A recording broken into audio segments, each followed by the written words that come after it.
All right. Jumbo, everybody. I'm not sure if I'm live yet. I'm starting. Let's see. There we go. Are we live? Are we live? You're almost live. There we go. All right, perfect. Jumbo, everybody. I was trying to figure out if everything was going okay, and I think I can't exactly tell because I don't see myself. Let me see. There we go. I think we're live. I don't know. So I'm using this YouTube encoder beta stream now live thing, and I don't really know. I don't know. Hopefully you can hear me. Just a moment. I have a video coming up tomorrow about drinking more water. I highly recommend taking a look at that because it's very, very important. So I have my water here with me. I'm going to try to be diligent about drinking my water while I'm doing this live stream. So, as I was saying, I didn't want to do the Google Hangouts just because I didn't know if there could be like a chat function with Google Hangouts. So, I'm testing this Stream Now beta thing that YouTube offers. I don't really know. So, we're just going to see how it goes. So, if you can hear me and you can see me, let me know in the chat because I can see that there is a little bit of a delay, but overall, I think it's fairly real-ish time. So what I'm here today to do is answer your Disney questions. I asked folks on Twitter, Facebook, and Instagram, as well as a previous video, just to send me your Disney-related questions. And I have them all here on my phone, which is awesome. And I'm just going to go ahead and jump right in with these. And then if you guys have any questions that come up that you're wanting to know about Disney travel, Disney parks related, Disney anything, whatever you got, put it in the little chat and I can see it and I will answer your question. Alrighty, so I'm gonna jump right in here.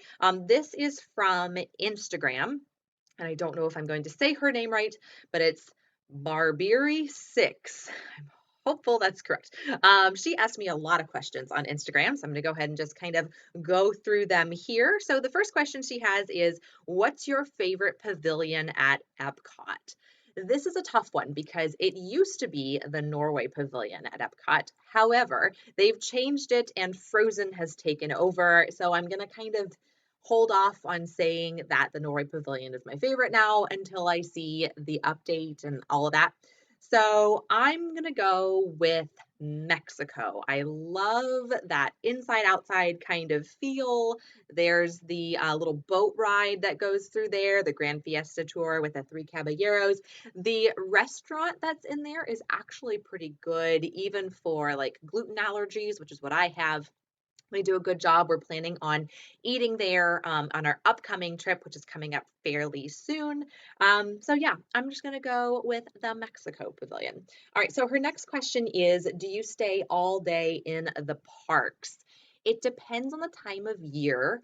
Normally, we do one park and then we leave and then we come back and then it's like, we just kind of take our time with things. We used to stay all day in the parks and then park hop and then like hop back and like go kind of crazy on all of this, like, I don't know. But now, since we've been to the park so much, we almost always stay on site.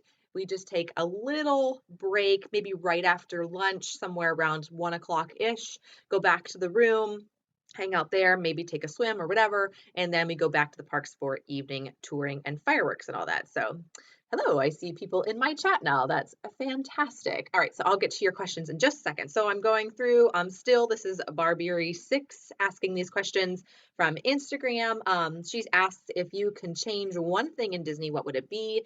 For me, it'd be the pricing structure. I'd love it to go back to like the early 2000s, mid 2000s pricing because now I feel like it's gotten pretty expensive. And you have to be creative with budgeting for a Disney vacation.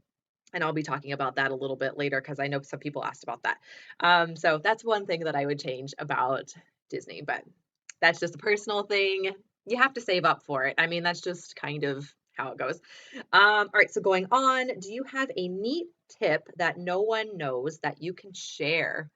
I feel like a lot of you guys probably watching this right now know a fair amount about Disney. So I don't know if this is going to be unique or not, there's a shortcut to get to the Big Thunder Mountain slash Splash Mountain little ride area from the hub, Big Thunder Mountain and Splash Mountain. So that's like the Frontierland area of the Magic Kingdom. So what you do is you walk down Main Street. Now, here's a little tip about that. If there's a parade going on Main Street, the shops on both sides of Main Street connect to each other. You'd want to go in the left-hand side shops to get over to Frontierland so you can ride Big Thunder and Splash Mountain and all that.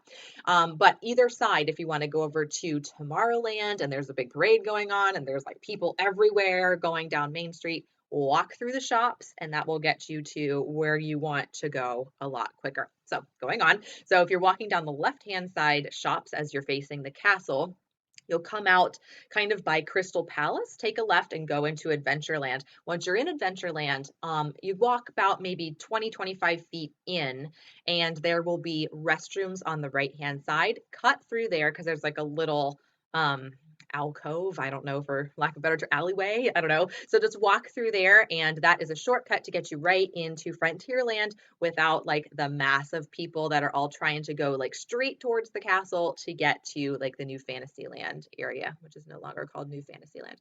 But that's just a little shortcut way around there. Let me see, is there anything else that I can think of? Think about Epcot, if there's any tip about Epcot. You know, there's really not. There are better times of day to do the rides than others. Like at the beginning of the day, you don't want to ride Spaceship Earth because that's when a whole bunch of people are coming in and the line, it's like the first ride you see, it's that big golf ball looking thing. Everybody's going to go straight towards Spaceship Earth. So save Spaceship Earth towards the later part of the day and instead go to Soarin' when it opens back up again. That'll be your number one thing. But if that's not open when you go, like when we're going, it's not going to be open. Go to Test Track and like ride single rider on there or whatever. You kind of get in and out. And then you can come back and do Spaceship Earth at the end of the day when the line is a lot shorter. Hollywood Studios, there's so much that's closed right now. That's a tough one. I would recommend maybe trying the single rider line for Rock and Roller Coaster. That'll save your wait time there. And a trick at Animal Kingdom. Trying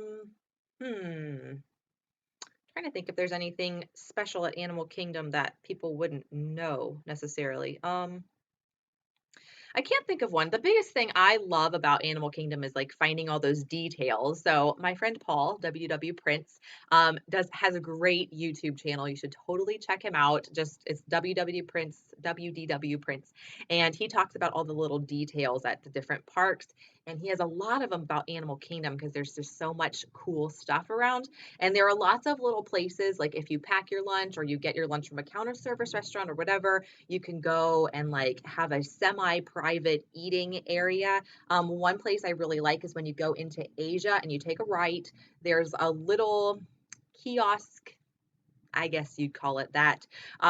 It's a counter service restaurant, but they sell, I think, only like drinks and maybe a couple of snack items. But right next to that, there's this little pagoda thing with a couple of bench kind of seats and a counter, and it's set back that most people walk straight past it. So it's kind of a private type of eating area, and you can people watch. It's a really great view of Expedition Everest. So those are my tips for all four of the parks. So, alrighty, going on. So that was, let's see, from Instagram. I think that was all of the Instagram. Yeah. All right. So moving along, this is from YouTube. This is from Liz Myers, and she asks, "We are a family of 5 and looking to go to Disney with the kids and maybe my mom also. Where is the best place to stay on a budget but get the best experience?" So here's the deal. I feel like you get the best experience at Disney staying on property. Um, Sometimes it does not work into your budget by doing that. Um, but you know what? It kind of balances itself out because if you stay off site, off of Disney property, you're going to be paying to park your car at the parks. And I want to say the parking is up to like $18 a day. Correct me if I'm wrong in the chat. Something like that. It might even be up to $20 a day. I'm not exactly sure. It's one of those two numbers. So you have to factor that into your offsite hotel costs, because sometimes there is a shuttle that'll take you from your hotel to Disney, but it'll run like twice a day and it's not the most reliable thing. So I prefer staying on site. Now, what I like to do is rent Disney Vacation Club points. And I have a video on this. If you search my channel, I think it's just called Rent DVC Points or something like that. And I talk about how to do that. And I won't necessarily go into the entire like how you do that. But that's a way that you can get a lot of space for very minimal amount of money compared to paying rack rate. My husband and my in-laws and I went to Disney in November and we rented DVC points at the Old Key West villas, which was Old Key West was the very first Disney Vacation Club villa. And so the reason that I picked there is that I knew that because they were older, there was so much more space. And so we rented a 2-bedroom villa, ground floor villa, like right when you come in to the resort. It was like the first street on the right, really, really quick, right by the little bus stop and the little sundry shop and all that, the check-in, everything. And so it was really, really convenient. We both had a full bedroom and bathroom attached. There was a full kitchen. There was a washer and dryer in the little condo unit that was bigger than my washer and dryer here. It worked out fantastic. There was a seating area that had a pull-out couch and it had a big kitchen table and a balcony kind of area. It was perfect for us. And we went in November. It wasn't a value season at all. By renting points, this will sound maybe expensive. I don't know. It was around almost $400 a night split between the two of us. It really wasn't that bad for not being a value season. And so, like, if we were to stay rack rate, I don't even know. It would have been probably like $600 a night or something crazy, or even more than that. So if you can muster it and it works into your budget, I would try to get a 2-bedroom villa. Other options for like inexpensive 2-bedroom villas, Boardwalk, if you get a standard view 2-bedroom, that would be pretty good. Also, the Animal Kingdom villas, if you get a value view, it's hard to say, value view 2-bedroom villa. Those are the least expensive of the Disney Vacation Club 2-bedroom villas, and that would probably be a great option for you. All righty. Da, da, da, da, da, da, da. Okay, so this is KGirl701 from YouTube, and she says, we would like to take our soon-to-be 6-year-old son to Disney for the first time. Any recommendations on the best time to go that's not crazy busy? And if you guys have any questions for me, go ahead and leave them in the chat because I can see all the things you guys are saying over there. So feel free to chime in. So the best time to go to Disney. I don't know if your 6-year-old is in kindergarten or not. If not, and like you can, just go any time of year that you'd want, my suggestion is the second and third full week of September or the second and third full week of January. Really pretty good options. Secondary to that, I would say anytime that's like right around the beginnings or endings of holidays. So like the week prior to Thanksgiving, the week prior to like when all the schools get off for the Christmas break, holiday break, or right after that. Anytime school is in session is going to be your best bet. There's really no slow time of year anymore, unfortunately. We prefer to go in September because it seems to be the slowest, but there's still a lot of tour groups and it's kind of hit or miss. So, but those are my top 2 choices for you. Second and third full week of September, second and third full week of January. Okay, so let's see. Annie Tolley says, my husband and I were planning on going to Disney later this year and wanted to buy gift cards like you suggested in your other video for the tickets to get in. My question is, can you use the gift cards in the park at restaurants or stores, etc.? Yes, you absolutely can. So what she's referring to is I like to purchase Disney gift cards from the grocery store. I go each week and get my groceries, and then I add a $25 gift card to that, and it spreads out the spending, so I'm not spending like so much at one time when I'm actually at Disney.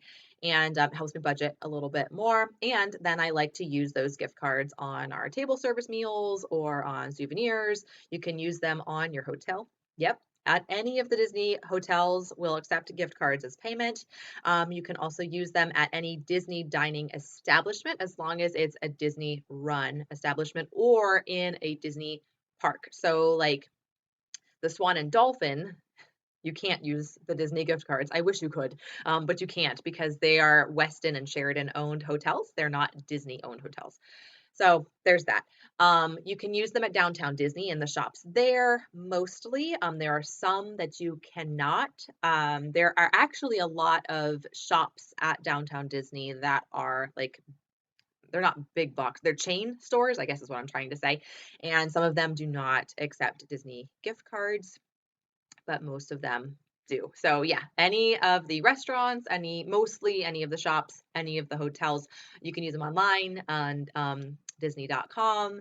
And what you can do is if you go, I think you have to Google this because I'm not sure if this is exactly the URL, but it's I think it's mydisneygiftcard.com. I think it's right.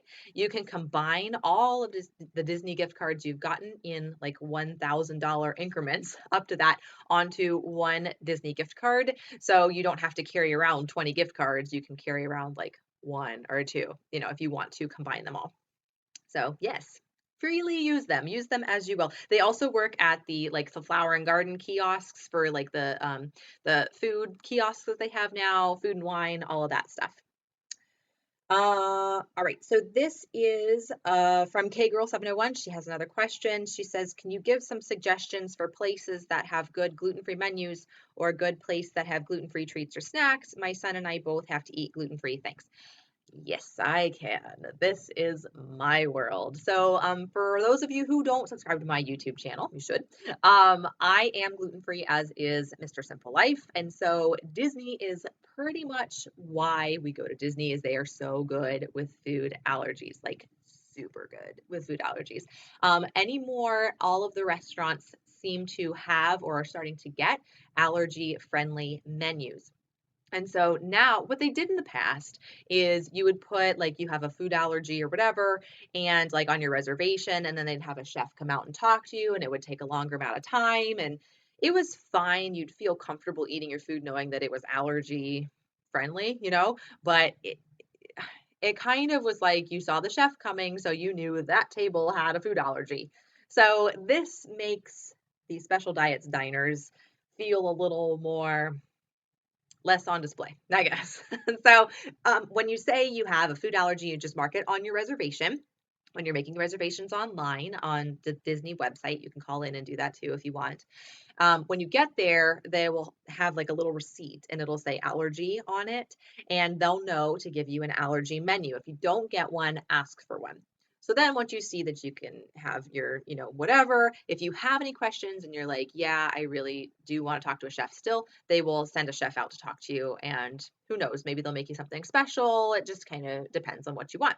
A lot of times, if there's something that's not on the menu that you want, the chef will make it. So, as an example, my husband and I like to eat at Kona Cafe. It's upstairs in the Polynesian, which is a hotel right by the Magic Kingdom. And on the kids menu, they have a burger, but on the adult menu, they do not. And so he always special requests to have a hamburger, especially made for him. And they make him like a huge hamburger. Like this thing will feed an army, and it works out great. They have gluten-free bun there. They have a separate fryer for the French fries, and they really know how to like really cater to especially gluten allergies, but all sorts of allergies. So Kona Cafe, they do a great job with allergies. I've never been disappointed with Kona. They have a really good vegetable and chicken noodle bowl where they put rice noodles in instead of wheat noodles. Works out really, really good. They use gluten-free soy sauce and they have like special bread, and it's just delightful.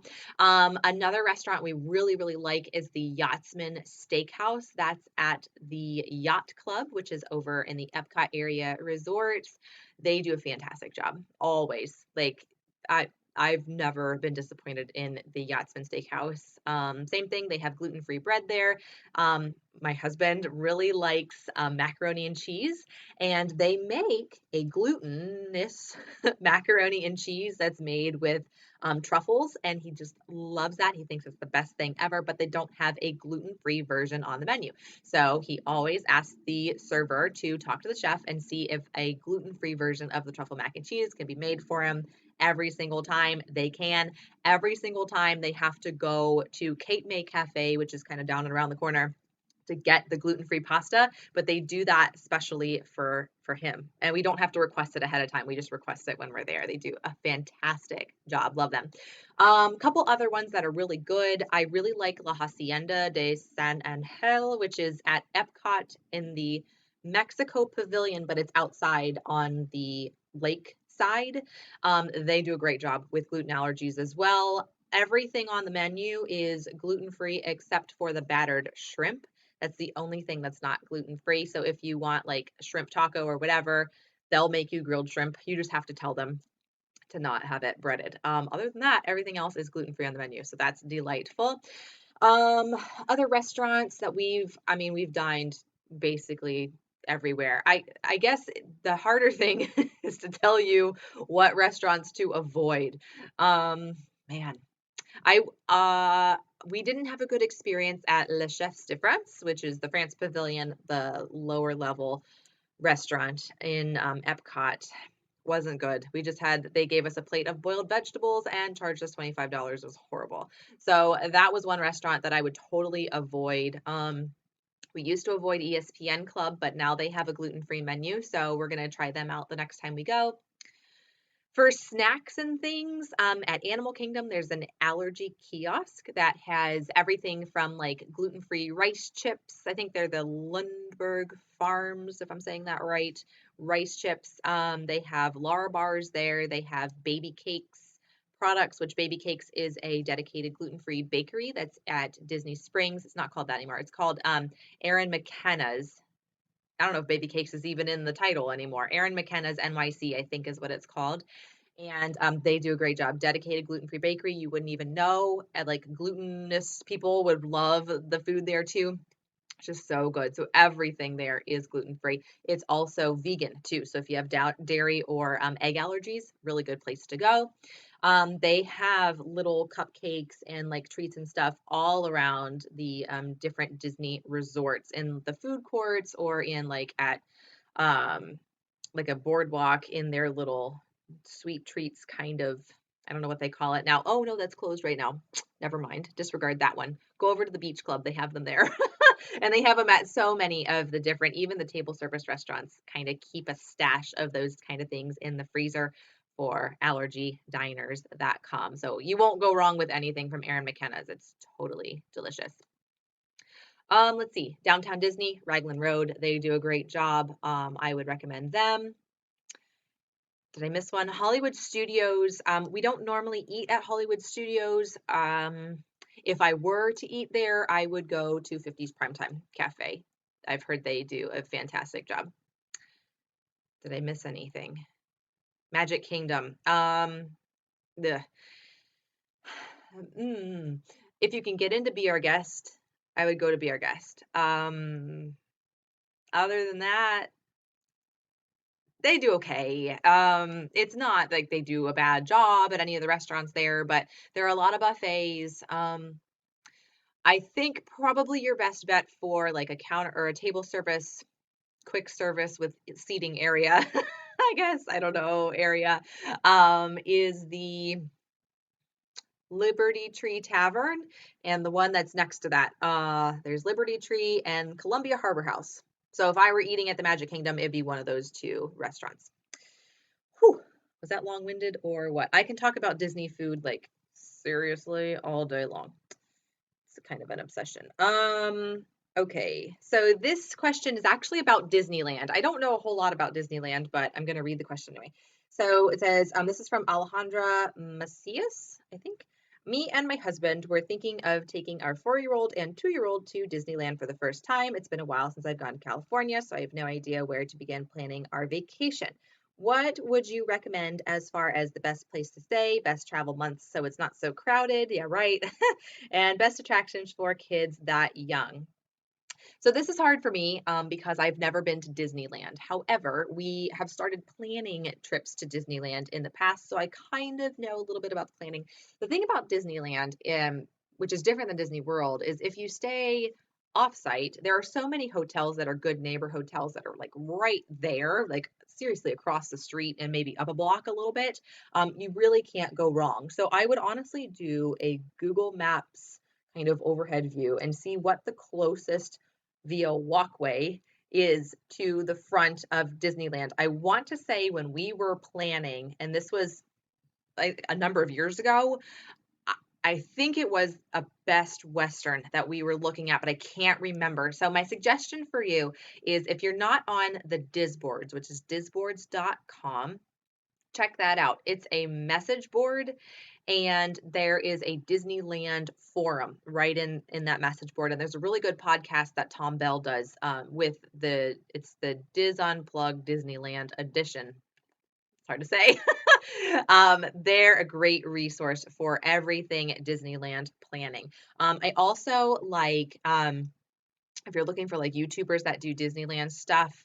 Um, this may be out, I don't know. You might like Adam the Woo and Random Land and Keith Lappening. I'm saying his name wrong. I will link their channels once this video is like done. I'll link their channels in the description bar below so you guys can find them. They're really good Disneyland videos so you can kind of see what rides are available and stuff like that. Also, look up Adam Rucker and Tim and Jen, which is the Tim Tracker. They just did a Disneyland trip vlog. And they do a great job of like showing what the different rides are and stuff that are out at Disneyland. Travel months, I would imagine it would be the same exact kind of concept as Disney World. I actually think it's less crowded at Disneyland than it is at Disney World during the times of the month or times of the year that school is in session, especially look up the schools that are around the Anaheim area. That's probably the best thing to go with. I feel like Disneyland is such a locals park. I could be wrong about this. I'm just assuming that most people that go to Disneyland are from west of the Mississippi. So if you kind of take a peek at the Anaheim area schools calendar and see when school is in session, those are going to be the best times to go. The weather out there is fantastic. So there's no worries about that. So you can't really go wrong in that regard. I would just look at what the school calendar has to say. So, okay, let me double check and make sure I didn't miss. Oh, best attractions for kids ages 4 and 2. Dumbo is a good one. They have a carousel, that would be good.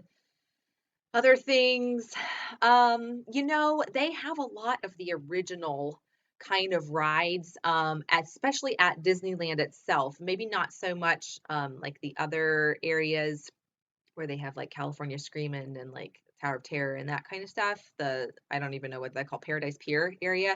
Um, I think of those as more thrill rides. But Disneyland, like if the 4-year-old's old, like tall enough, if they like coasters, there are a few kind of kiddie kind of coasters there. There's Cars Land, which of course would appeal to any kid. It appeals to me. I want to go and see it too. And so there is like a Slinky Dog coaster that I've heard good things about. The Finding Nemo little submarine ride would be good as well. Um, Unfortunately, I don't know as much about Disneyland, so I can't really help you too much. I'm sorry. But check out disboards.com. They're a great resource. Also, Passporter Moms is another great resource too, especially for like young kid kind of suggestions. So, okie dokie. Let me see. Da-da-da-da. All right, so this question is an old one, and I don't know who asked it, and I don't see it on here. Phooey. I like took screenshots of things and so I could answer everybody's questions. This person asked how, and I don't know who this is. I cut their name off. How many times have I been to Disney? How many times? She's referring to Disney World because I've never been to Disneyland.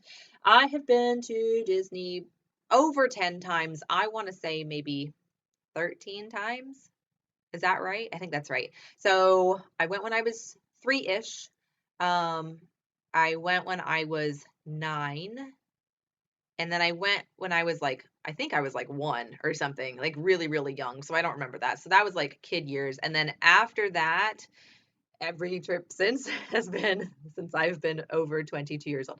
So I went in 2006, 2007, 2008, 2010, 2011, 2013, and twice in 2015. And I'm going again in a couple of weeks. Is that excessive? Yeah, kind of. It's kind of excessive. But, when you find a place that your family likes to go, why not enjoy yourself? That's just how I think of it. So, okay, so I'm going to jump in the chat here and see. All right, so HRBL says, hey there, my family and I are going to the Disney World at the end of May. My kids are 3 and 5. What places do you suggest we for sure go to? Love your Disney videos and advice. All right, great. So, okay, so places I suggest for kids ages 3 and 5. If you don't already watch Being Mommy with Style, I highly recommend her channel because right now and her kids are a little older than 3 and 5, but I think her youngest might be around 5, maybe 4 or 5. And her oldest is school age. She has a great channel and there are vlogs following around her kids at the Disney parks that she has going on right now. So check out her channel. I would totally recommend starting with the Magic Kingdom because that is like the best thing for kids ages 3 and 5. I remember when I was 3, I know what not to do. Healthy Essentials in the chat room might agree with me on this, that Haunted Mansion might not be a good idea unless your kids know. And see, the thing is, when I was young, the concept of YouTube was not a thing yet, right? And so you can preview all of the rides. Every single ride out there has a POV, which is a point of view, and you can virtually ride the rides from home and see what they're going to be like and maybe help your kids like get accustomed to what they're going to be seeing and hearing and all that. So you can kind of test the waters a little bit before you go, which is a really good thing. But at Magic Kingdom, I would totally take them on Dumbo. Dumbo would be great. The carousel and even the teacups. The thing with the teacups, you don't have to spin if you don't want to. You can just leave the little wheel in the teacup, just let it go, and then you just sit there, and it's kind of like a sad tea party, but it still works. I would totally do the Barnstormer, which is over in the Storybook Circus area. That's Goofy's ride. The Tomorrowland Transit Authority in Tomorrowland is great. I'm not sure they would really appreciate Hall of Presidents or like the Carousel of Progress. Those are kind of shows that I don't know if they really appeal to kids. I actually liked the Monsters Inc. Laugh Floor a lot more than I thought I was going to. It's actually really funny, and you feel like you're in Monstropolis, and it's just fun. It's not like a 3D show or anything. It's really like a comedy club and it's really funny, like actually funny. All right, so that's that area. In Storybook Circus, I would totally do Dumbo. I would do the Dumbo play area, so I wouldn't get a fast pass for Dumbo. I would do standby, so then you can play under the big top. Yes, people movers, definitely, Karen. The under the big top area is just kind of like a playground for kids to kind of burn off some energy. And I really think that that's a great thing for kids to do because they're going to be overstimulated. They're going to want to get out of their stroller and like do stuff. And so that's a great place to go before they get on Dumbo. Of course, meeting characters, that's not something that we do. And I don't know if I ever really liked meeting characters as a young child. Maybe I did. I don't know. I don't think I really liked meeting characters. I thought it was just something that I had to do. I don't know, but I'm an antisocial person, so kids are all different. I would totally have them meet Anna and Elsa. I would have them meet all the princesses, and So that's always a good time. Anything else under the sea with Ariel, like the Little Mermaid ride is really, really good. The 5-year-old might be tall enough to ride the Seven Dwarfs Mine Train. I'm not sure about the 3-year-old, probably not yet. Anything else over there in the back? Yeah, I mean, Winnie the Pooh is always great. They have a great queue. Peter Pan is always good too, if the kids know who Peter Pan is. Uh, so yeah, that's where I would start. Right off the bat, I would go to Fantasyland and do that. As far as like the other parks and stuff, Epcot, I like that edutainment kind of stuff. So I went to Epcot when I was 9 and I really enjoyed it. There are a couple of tamer rides. I still think Magic Kingdom is going to be the best bet, followed closely by Animal Kingdom. I like Animal Kingdom a lot more than I used to, just because one, Hollywood Studios is like under demolition right now, and there's like only thrill rides and the Great Movie Ride over there. So that's probably not your best bet. But Animal Kingdom has so many different shows. Everybody can go on the safari, which is always a great time. Expedition Everest, the 5-year-old might be tall enough for that if they're a thrill seeker. That's a great ride too. Again, look it up on YouTube so you can see. Actually, Google or YouTube Expedition Everest lights on, and you can see what happens because part of it goes backwards, and you can see what happens in the mountain when you're going backwards. It feels like you go upside down, but you don't. And so when you actually see that point of view, it kind of helps you get your bearings a little bit. Other than that, some great shows at Animal Kingdom. There's the Finding Nemo show and then Finding Nemo the musical and the Lion King show. Awesome. Like super fun. Love those. Um, let's see. Anything else at Animal Kingdom? I didn't love Rafiki's Planet Watch. Some people like it. Yeah, Karen says Buzz would be a good option. I totally agree with that. I think Buzz Lightyear, which is in Tomorrowland at the Magic Kingdom, would be a really good option for you too with the kids. Um, Other than that, take a midday break, let the kids swim at the resort, and then go back when they're fresh and cleaned up in the evenings. Just try not to push too much. When you're at Disney, you want to see and you want to do everything, and it's hard to kind of gauge how much walking you're actually doing. We wore pedometers one year. I think this was in 2011, might have been 13. I think it was 11. And like we seriously were walking, no joke, 20 miles a day. Not the entire week, a day. Unbelievable. Now, needless to say, my husband got some little blisters on his toes, take some blister block band-aids and like that kind of stuff, and just really pace yourself because the miles add up crazy quickly. So, alrighty, going back to the chat. Acts of kindness. Any good vegan places to try? Baby cakes. Erin McKenna's NYC. Love, love, love everything there is vegan. We've been to Disney World, is it twice now as vegetarians? We're not vegetarian anymore, but we were, yeah, twice in 2011 and 2013. No, 2010 and 2011. There we go. 2010 we were not gluten-free yet. 2011 was when we were gluten-free and vegetarian.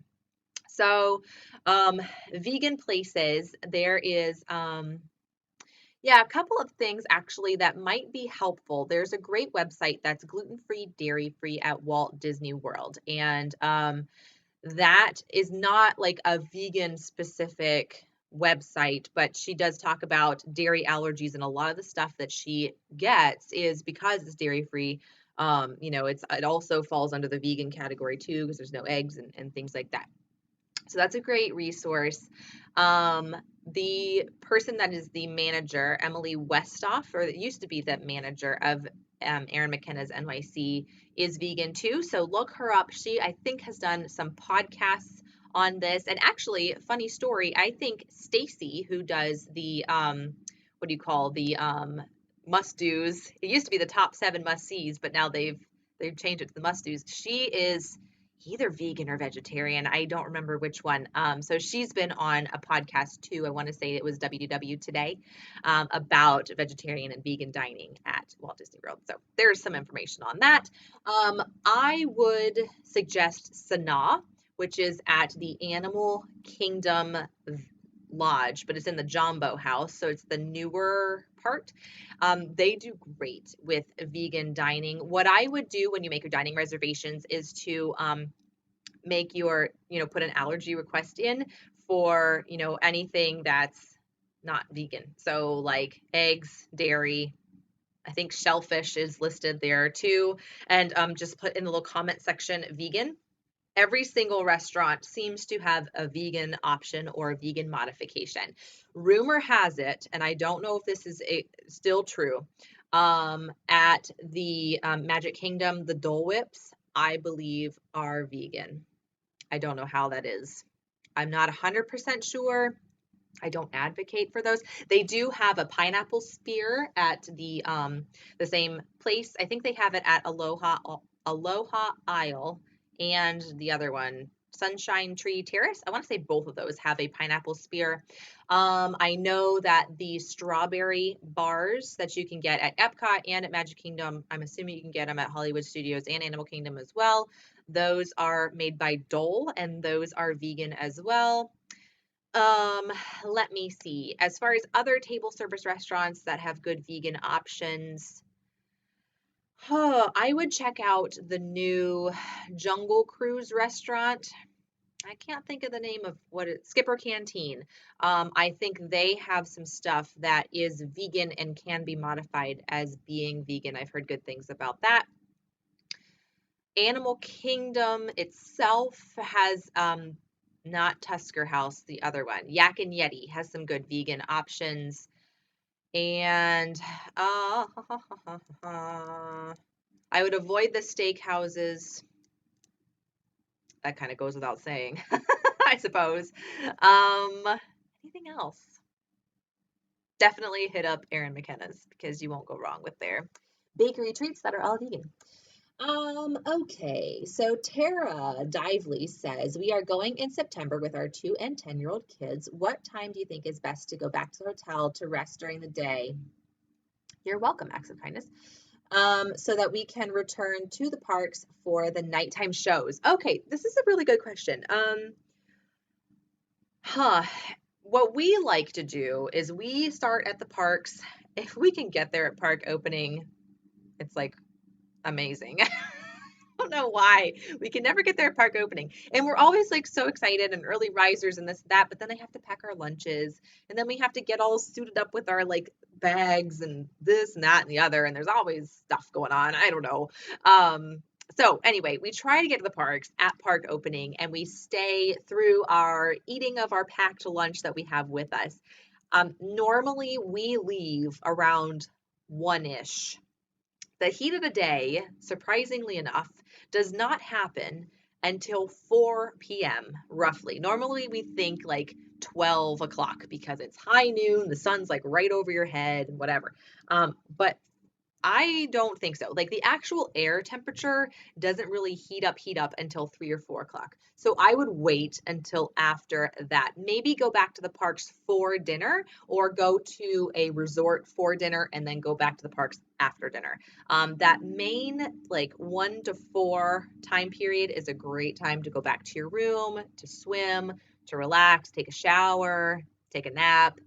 There's always Disney stuff on the TV by default. You don't really have a choice. You have to watch Disney stuff. It's like brainwashing you. So there's always things to watch back in your hotel room. I just think that's a good time to go back and rest. If your kids are feeling like really gung ho, maybe wait till 2 o'clock to go back if they can do it. I would do during that like 12 to 2 time those rides that are dark rides, the indoor rides, like the Pirates of the Caribbean, Three Caballeros kind of rides, dark indoor rides to just get out of the heat. I just think that's probably your best bet. And then, go to your hotel room for maybe 3 hours ish, have some dinner, and then go back after that. Um, yeah, and like as far as the nighttime shows, like which ones to go to, I really think Wishes is always a great choice for kids. Seeing the castle, seeing the fireworks, it's just really nice. We like Illuminations. I think the 10-year-old would really like that. The 2-year-old probably would like it too. Just seeing all the fireworks and things. Um, Phantasmic's probably a good choice too because you get to sit. So that's a good option. Um, as far as getting like the fast passes and stuff for illuminations and for wishes, I don't think that's necessary. I think you should actually use your fast passes for that middle part of the heat of the day to get on the rides quicker. I wouldn't go with the fast passes for the preferred seating or whatever they call it for the fireworks. I don't think it's worth it. That's just personal preference. And at Animal Kingdom, the Rivers of Light is coming soon, like very soon. Like I think it's supposed to start like this week or sometime, maybe next week. I'd have to look on my phone to see, but that's going to be a great show for kids and everybody too. I hear it's supposed to be pretty awesome. So, all right. So Karen Robertson asks, when is Avatar stuff coming? Not soon enough, Karen. I wish it was done already. They're working really hard, and I've seen some construction updates. Just be like Tim and Jen tracker by going to the parks and kind of like just filming what's going on. It's gonna be really cool, I think. I'm really excited about it. Anything that Joe Rohde is a part of is themed out the hootenanny. Like it fantastic. Really, really cool. Um, I don't think that things are gonna start like coming about though until next summer, which is summer of 2017. Except for Rivers of Light, which is gonna be very, very soon. So I'm excited to see that. We're in our upcoming trip, we're not going to Animal Kingdom. We're doing a split trip. We're doing Disney for 4 days, which is really 3 park days, and then we're doing Miami for the rest of the trip for 4 days, down at our family vacation condo down there. And so we're only getting 3 days, and so we're gonna do one day at Epcot, one day at Magic Kingdom, and then the third day is kind of a toss up, but I think we're gonna go back to Epcot because that's our absolute favorite. We love that. So I unfortunately will not be seeing how the whole Avatar thing is coming along, but I wish it would come a lot faster than it is. I'm so impatient. I don't know. All right. So if you guys have any additional questions, leave them in the little chat here. I do have a delay. So when you type things in, it takes like a second for it to get to me. Let me scroll down here and see if I've gotten through everybody's questions so far. I think I have. Whoops. There we go. More comments below. There we are. Okay, so far, it looks like I am caught up with the chat, so that's great. So if you have a question, now is your time to ask it. So just kind of thinking about other things that I suggest to people when they are planning a Disney vacation. There are free Disney vacation planners that you can use. I am not one of them. I don't plan Disney vacations. I am just a Disney fan, nor do I work for the Disney company. I am just a Disney fan. But a couple of good ones that I really have heard awesome things about. Dreams Unlimited Travel, they do a fantastic job. They get paid by Disney, not by you.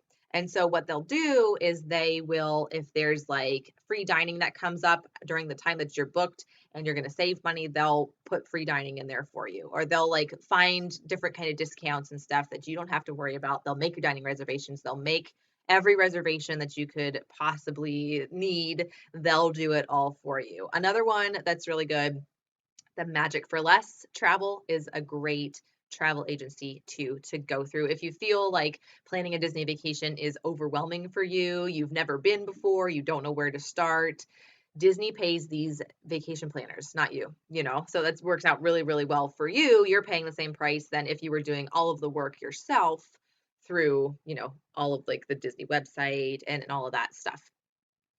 Let's see. Tara says, we're really excited about River Light show, but I heard it's being delayed. Oh, geez. Well, okay. Thank Shanghai. No, I'm kidding. That's like the running joke about what's going on with like budget cuts and layoffs and everything. It's all because of Shanghai Disney. And I don't know how accurate or inaccurate that is, but everybody's kind of saying that's the problem. So anyway, yes, utilizing Disney vacation planners. I wouldn't hesitate to do that. For me, I don't need to anymore. I mean, everything is just like I can just log in and do it. So I guess like how I plan my Disney vacations, doing it myself, I go online and I basically try to find like the best deal of the date that we're going.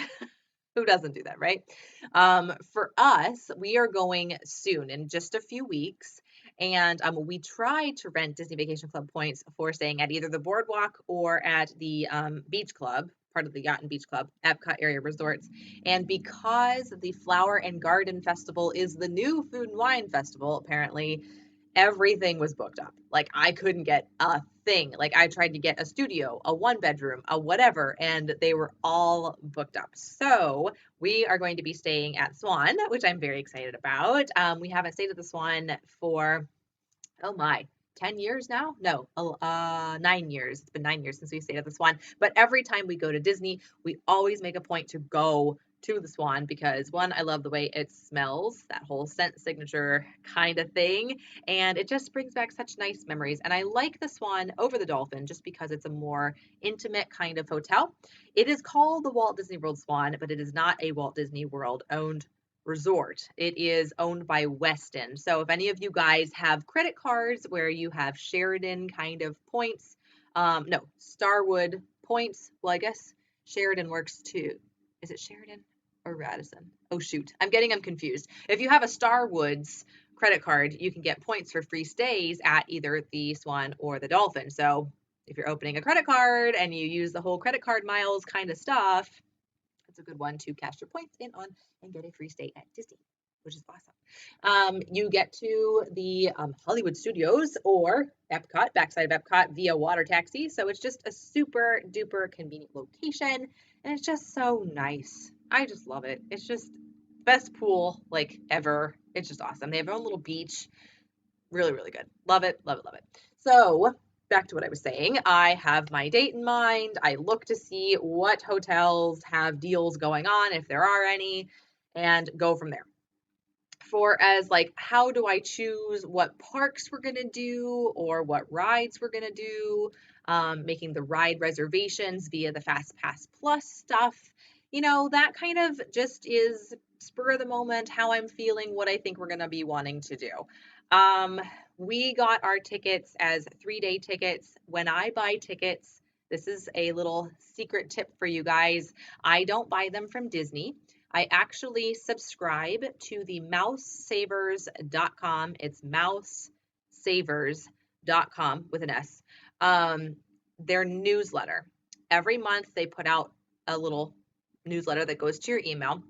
And in there, there is a specific link. I'm sure it's a referral link. It's got to be for Undercover Tourist. And their little logo is a frog with a hat and he's cute. I don't know. So you click on that Undercover Tourist link and it'll go to a page where you can order tickets and you pay less than if you were going to buy them at Disney because you don't pay the tax and the shipping cost. Like, or I guess tax really, but tax or shipping. It's free shipping to get them to you. So you can then link them to your Magic Band if you're staying on site. It's like an actual legit Disney ticket. I've never, ever, ever had a problem buying my tickets through Undercover Tourist through that Mouse Savers referral link. And you're saving the most money that you can possibly save on Disney tickets. So that's a little trick for you guys. Once you get the ticket in the mail, you look at the back. There's a little barcode on the back with some numbers under there. Once you log into your Disney account, which is mydisneyexperience.com, you can tie that ticket to your Magic Band and it is ready to go. You don't have to bring your actual ticket with you to the park. It's all in your Magic Band. Scan your Magic Band.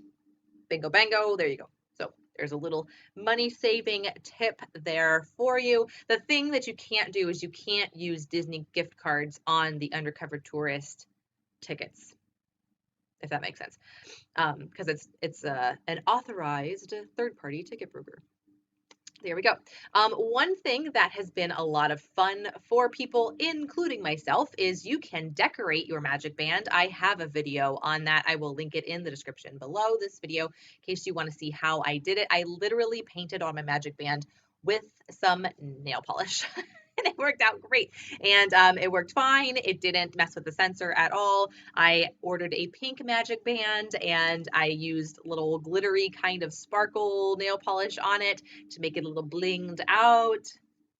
I thought it was cute. I don't know.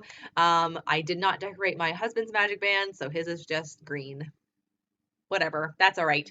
I wanted to make mine a little nice, special looking, so I did decorate my magic band. There are sites that offer, I think they're called skins. They're like stickers that you can use to decorate your magic band too. Etsy is a really great seller for those. They also have magic band covers to make them a little more comfortable and to absorb sweat for the hot months, which is sometimes beneficial. I don't know, that you can get as well. They do sell those types of things at Disney, but they're a little cheaper and a little more customized when you buy them off of Etsy. So let's see. Am I still caught up with my questions? Yes, I am. All right. So if you have a question, jump in now. I will answer it immediately. So thinking about other things, I'm going to be having a packing video coming up very soon, probably within the next week and a half ish. I'm still trying to decide if I'm going to be packing in checked luggage or like hand carry-on luggage. Since we're doing a split trip, we will have a washer at the condo that we're staying at for the last half of the week. But for Disney, I don't know if the Swan and Dolphin have like a little laundromat like the rest of the Disney resorts have, because they all do have a laundromat. But I'm not sure if the Swan and Dolphin do. If you guys know, let me know in the chat, because I'm not positive about that. So I'm probably gonna do checked luggage this time. I think we're flying Southwest, and so you can check luggage for free, which is super convenient. But you do have to go and like wait at baggage claim. And I feel like Orlando International Airport has the slowest baggage claim ever. I don't know if I'm the only one that feels this way, but I feel like you're standing there forever to get your bags. I don't know. It's just me, but and I'm impatient and I'm like, let's get to the park because I want to get checked into my hotel, but I don't know. So I haven't quite decided that, but I'll be deciding that very soon. I've got to do some laundry and like get all that stuff together. So I know what I'm bringing. I did a pre-Disney haul video recently too that shows all like the Disney t-shirts and stuff that I've gotten recently that I'm going to be taking to Disney. Normally when I go to Disney, I don't wear Disney stuff, and that's all changing now. So again, brainwashed. It's true. They do a good job of it. So I don't know. It's just like me. I don't wear ears at the park though. That's like one thing you won't see on me. I don't like the chin strap on it. Ugh. So I don't do that. Maybe I'll get like the headband with the little ears on it. I don't know. I haven't decided yet, but I don't know. I don't want the wind to like catch them or me to lose them on like Big Thunder Mountain or something. I don't know. It's just like a thing for me. So, but anyway, what can you do? Other things, let me see. Other like tips and tricks and travel stuff. Oh, all right. So Hawkeye Chick says, what would you recommend taking in my Disney park bag for a day trip? That's a good question. We are going on a school trip, so I am limited with space. Yeah. Okay. I'm assuming you're from Iowa. Am I assuming right? So things that I have to have in my park bag. Oh, I have to have water. Standby. Um, that's some, like I said earlier in the broadcast, if you guys weren't here yet, I have been working on my water intake. So I'm like really trying to make sure I drink my water. So I love to have a bottle of water with me. If you buy it at Disney, it's like $2.50, 2.25, something like that for a like normal size Dasani water. Whew, crazy. So I always bring my own water bottle with me. I always bring my own snacks. So if I'm really like short on space and I'm not bringing like a full packed lunch, I love bringing the Epic jerky bars. They are a grass-fed jerky, really, really good ingredients, and it holds up really well in your bag. I also like to bring like a Lar bar with me, like a fruit nut kind of bar. It's always a good thing to pack in there too. And always have to have some sort of hand sanitizing wipes. That's super important because Disney is Disney. Everybody's touching everything all the time. So I always have that, or some sort of a hand sanitizer gel. Of course, I always have my phone with me. You can check your reservations, your fast passes, all that with the My Disney Experience app. So you always want to have that on your phone. That's a good thing if you have a smartphone. Um, Other things, I like to bring extra sunscreen. in like a little travel size kind of container, maybe like a 1 ounce container inside a little Ziploc. So in case it like spills, it doesn't get all over everything. It's good to have your wallet and credit card. You don't necessarily need cash as long as you have a credit card, unless you want to get like a pressed penny or a pressed quarter. Those take 2 quarters and a penny, or 5 quarters, depending on what you want to do, if you want to do penny or quarter. I like to have some sort of a chapstick with me and some tissues. My magic band. I don't know if I said that already. I like to carry one of those little mini itty bitty, like this size travel umbrellas. It always rains, I feel like, at 3 o'clock or 4 o'clock. And I'm not a big poncho person because I feel like they're very hot and sticky. And then you have to like take them off, and then you take them on and you put them on and take them off and whatever. So I like to carry, like, seriously, it's this big, a little travel umbrella. And I put it inside a Ziploc bag so that when I come in and it, like, it's done raining or whatever, I just put it in my Ziploc bag. And that works out, really, really well. Keeps the stuff in my bag dry. I guess if I always bring my essential oils, but if I'm really short on space, I will just bring my thieves spray. Yeah, I'll bring this, my thieves spray. This, you can clean tables, your hands, you spray it in your mouth, you can do whatever. So I like to bring this with me if I'm really, really short on space, and I don't bring my essential oils if I don't have any space for that. And a couple of Band-Aids in case my feet feel like they're getting a little bit of a sore spot on them. I think that's it. And I think that would be enough, as long as you take like one of everything inside like a hipster bag or a fanny pack or a normal size purse. There we go. Okay, so Jessica May I don't know if I'm saying it right. Can you tell us about Disney Vacation Club points and how you can transfer? Yes. So I'm actually not a Disney Vacation Club owner. And so what I do is I rent the points from owners. And here's a way that you can do that. Well, there's actually 2 ways you can do that. First, you can go through David's DVC rentals, or another third-party rental agency. I like David's. I follow them on Facebook. I know they're trustworthy. I think they're out of Canada, I'm pretty sure. And they are basically the middleman between the renter and the rentee.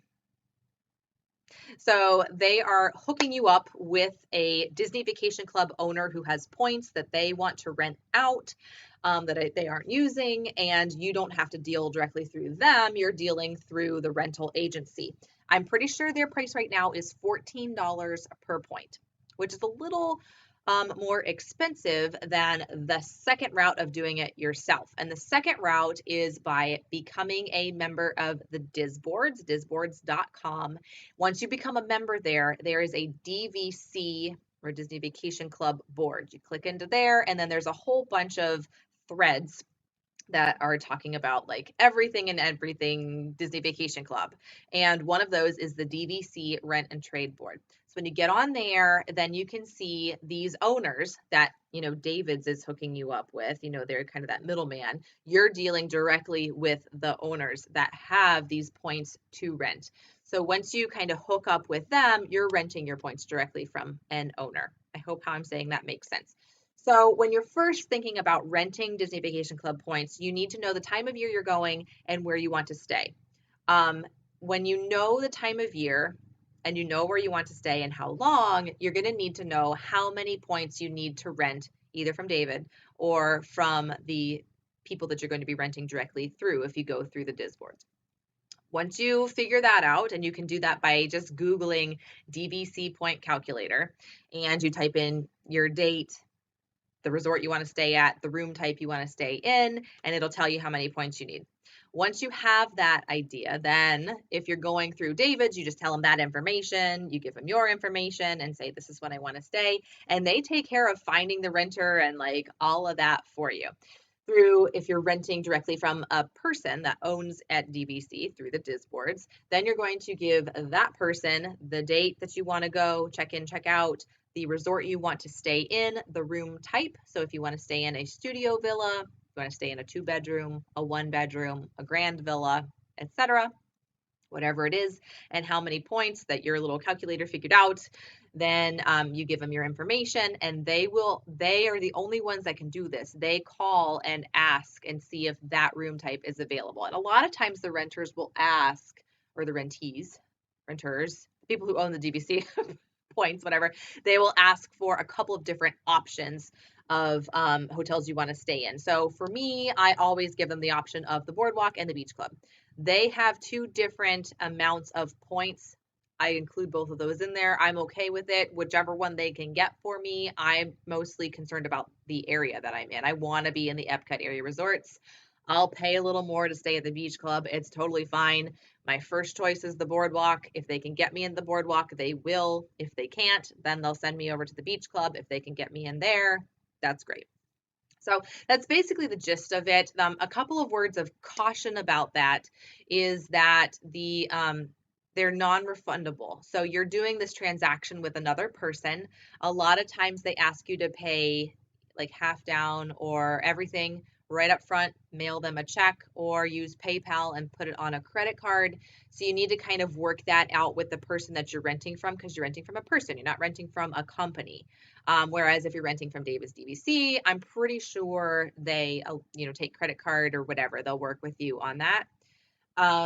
So that's the one thing. They're non-refundable. So if something comes up and you have to cancel your trip, you're going to be out that money, if that makes sense, unless you get travel insurance. There's one travel insurance company that I know of that I've used, and I'm pretty sure it's called Travel Insured. You'd want to look this up and to double check this, where you can get travel insurance to cover any costs if you have to cancel. So that's something to kind of keep in mind. We've always had success of renting through the Disboards. I've done it 3 times now. We stayed at Saratoga Springs in 2011. We stayed at the Boardwalk in 2013, and we stayed at Old Key West this past year. Every single time, it's been great. Once the DVC person that you're renting from puts in your information, makes the reservation for you, you get your own little confirmation number, and bingo bango. Like it's really a great option to stay at a very high-end hotel for about a third to half the cost of paying rack rate. So I hope that answers your question.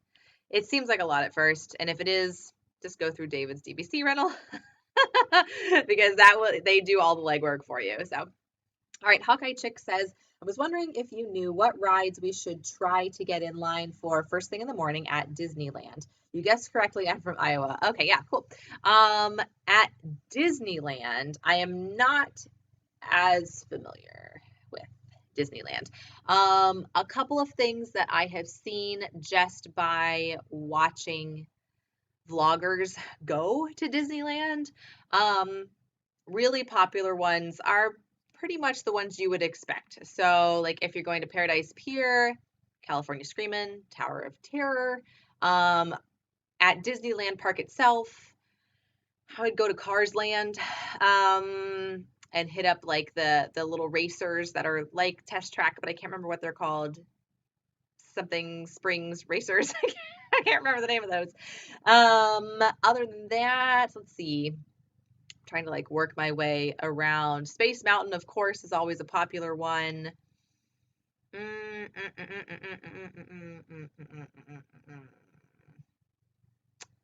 Not much help in the Disneyland arena. I can tell you the first ones to get in line for at Disney World, which probably are the same ones at Disneyland. So we'll just try that. How about that? I'm really not helping with the whole Disneyland arena. At Disney World, I would probably beeline at the Magic Kingdom back towards the Seven Dwarfs Mine Train. It is the new coaster and it's the most popular one. After that, I would probably, it's hard to like not crisscross the park. You want to save your steps a little bit. So I don't like Space Mountain, so I actually don't do that. I would head more west. So I would probably then go to Big Thunder Mountain, Splash Mountain, come back and hit Haunted Mansion, and then, which seems a little zigzaggy, but Haunted Mansion is not as popular as Big Thunder and Splash, so that's okay. Do Haunted Mansion, and then I would go do Pirates of the Caribbean and Jungle Cruise. And those are really the big hitters at the Magic Kingdom. At Epcot, I would go straight back because Soarin's closed right now. I would go back to Test Track and do that one. And once I have that one out of the way, I don't really do Mission Space. I get claustrophobic and motion sickness, so I don't do that. I'd probably come back and do Living with the Land and like the Finding Nemo ride. That's probably it. I don't anticipate there being a whole lot of real long lines except for Test Track at Epcot now that Soarin's down. If Soarin were up, I would do Soarin first and then go over to Test Track. Once I have those two out of the way, then I can just kind of chill and do whatever. At Animal Kingdom, I would go straight to Expedition Everest at this point, and then do the safari, and then do Dinosaur if I felt like being jostled around. And then at Hollywood Studios, I would do a beeline toward. Now, for some reason, I don't know why, I like Haunted Tower of Terror a lot better than like Rock and Roller Coaster, but Rock and Roller Coaster doesn't absorb people like Tower of Terror does. So I would do Rock and Roller Coaster first, Tower of Terror second, and then Great Movie Ride third, and then the rest of it is whatevs. So hopefully that answers your question. Oh yeah, Acts of Kindness is chiming in. She says for Disneyland, definitely go to Space Mountain first if you're wanting to go on that. I agree. I've heard that Space Mountain is a lot better than our Space Mountain. And I say our as Disneyland or Disney World's Space Mountain. I don't know. I can't do Space Mountain at Disney World. It just jostles my head around so much. Like it gives me a headache and it's just not even fun for me anymore. I don't know. Like there are just a few rides that I refuse to do at Disney. Space Mountain's one of them. I've done it, probably 4 or 5 times now, and each time I've just come off and been like, well, I don't know, big headache. I won't do Stitch's Great Escape, and I won't do Mission Space just because of the whole claustrophobia thing. There are 2 options on Mission Space. You can spin or not spin, green or orange. Even if I don't spin, I would totally I don't know. I just see like when the doors shut and I don't know. I just don't like doing that.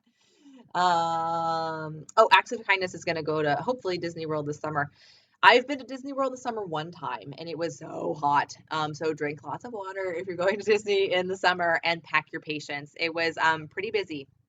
We went in July and we got to the park early and we hit all 4 parks in one day, went back for fireworks. We did it. We did it. It was exhausting. I was sore, like my legs were sore for ever. It was a good experience, seeing all 4 parks in one day. But it was hot. I seriously drank 4 or 5 bottles of water throughout that day, not including the bottles that I had at meals times, like the actual drink with the meal. Whew, whew, whew, whew. I had never been so sweaty in my life. So, all right. So checking the chat here again. Any other questions? Let's see.